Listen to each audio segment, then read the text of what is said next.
I'm Wendy Hall, executive producer with New Bedford Festival Theatre, and I'm sitting here with two of our stars of Beauty and the Beast, Jessie Luttrell and Noah Rodriguez. So we are here because we want to hear a little bit more about these two incredible actors, their time in New Bedford, and what they do on stage. Jessie, do you want to tell us a little bit about you, where you're from, and about playing Gaston? Hi, I'm Jessie Luttrell. I am from Pennsylvania, but I've lived in New York City for 20 years. I love playing Gaston. It's my absolute favorite role. I was learning the role 3 years before COVID happened, and I didn't get to go on, so I'm finally getting to do it for the people of New Bedford. Yeah. Hi, I'm Noah Rodriguez. This is also my second time doing LeFou. This time in a slightly bigger theater, but yeah, it's very exciting. Get to fall down a lot, which is usually the roles I get casted in, so it's funny to show a really big audience kind of sort of, how hard can I fall? And he does fall a lot, folks.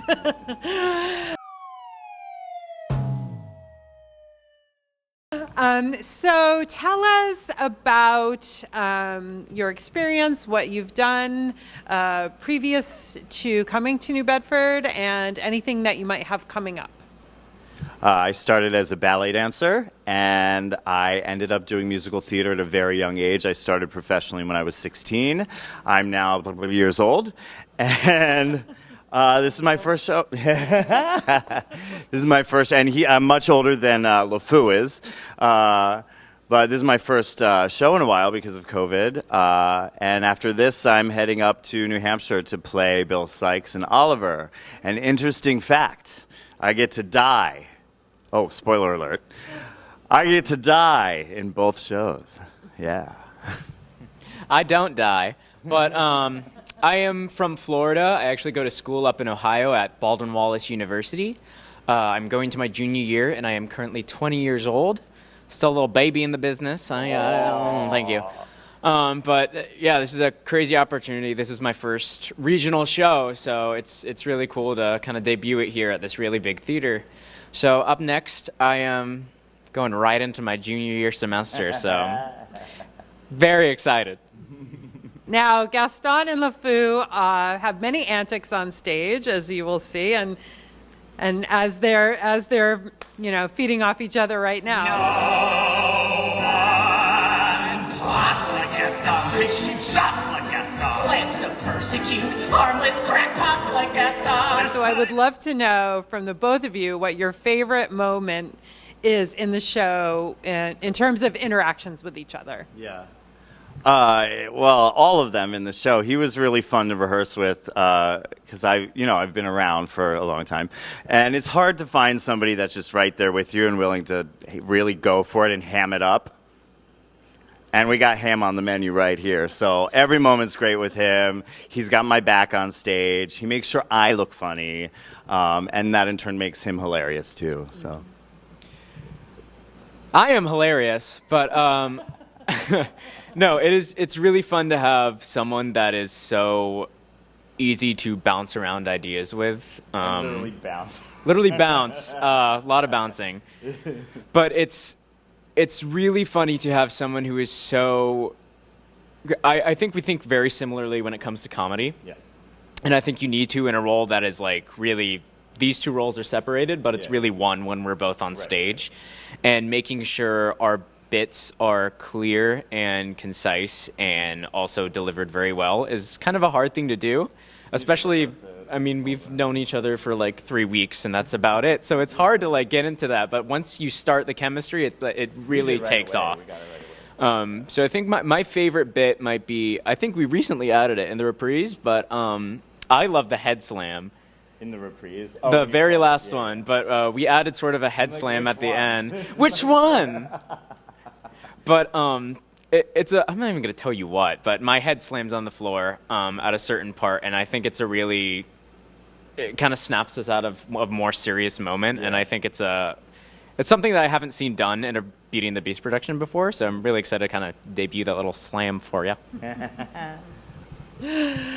So, as you can see, we have the orchestra behind us. Typically, the orchestra would be in the pit, but for this show, we're remoting in. So, we are in a totally different area of the Zeiterion right now, and that is because our set is actually too big to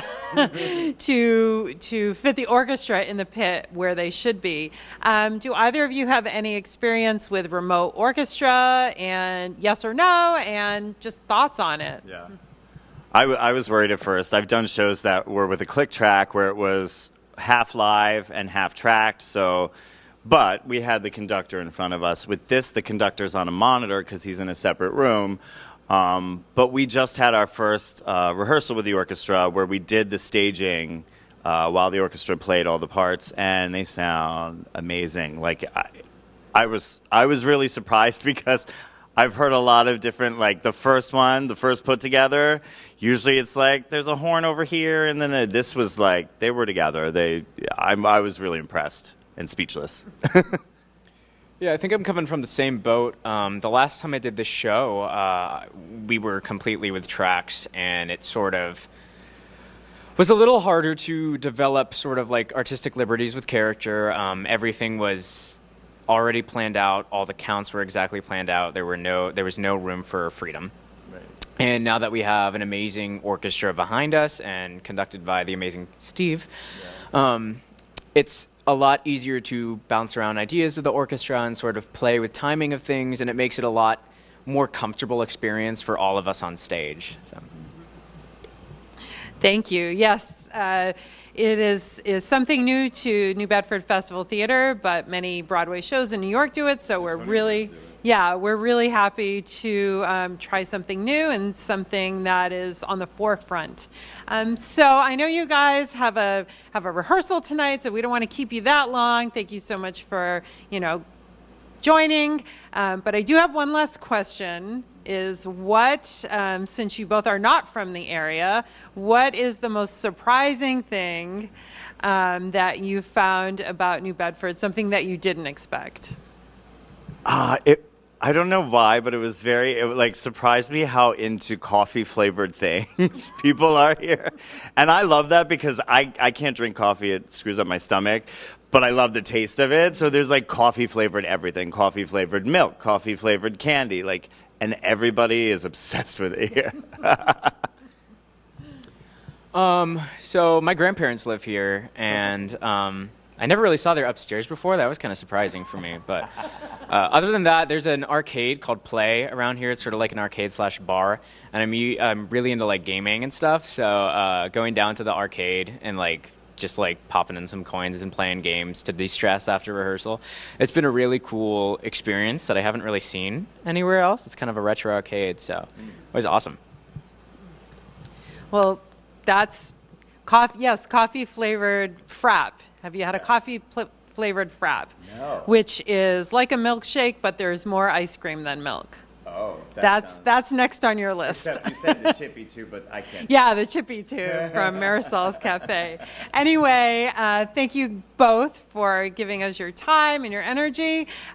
Beauty and the Beast it runs from July 22nd through the 31st. We have 8 performances over 2 weekends here at the Zeiterion Theatre, which is air conditioned, which is great in the summer.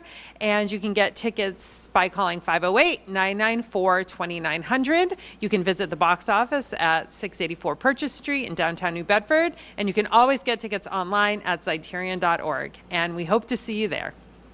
Be engaged. Put our service to the test.